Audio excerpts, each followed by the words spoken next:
Hello viewers, আজকে নিয়ে এসেছি আপনাদের সামনে নতুন একটি ভিডিও। এমনিতে অন্যরকম অনেক ভিডিও করে থাকি, কিন্তু ব্লগ ক্যাটাগরিতে আজ আমার প্রথম ভিডিও।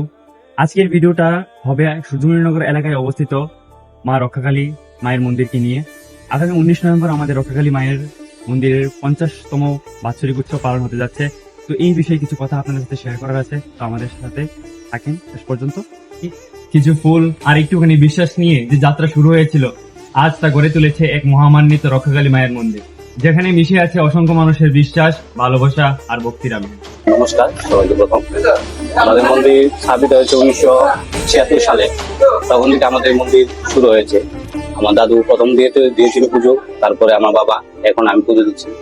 আমাদের এখানে পুজো মায়ের কাছে আসলে যখন একদম শান্তির মতো লাগে। আর আমাদের মা হয়েছে দয়াময়ী মা। ওই মাকে যদি বিশ্বাস করেন সেটা অবশ্যই হবে।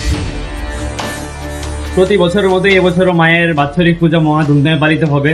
আর এই পবিত্র আধ্যাত্মিক অনুষ্ঠানে আপনাদের সকলের আন্তরিক আমন্ত্রণ। আপনারা সকলে আসুন, মায়ের দর্শন করে আশীর্বাদ গ্রহণ করুন। ধন্যবাদ। জয় মা রক্ষাকালী।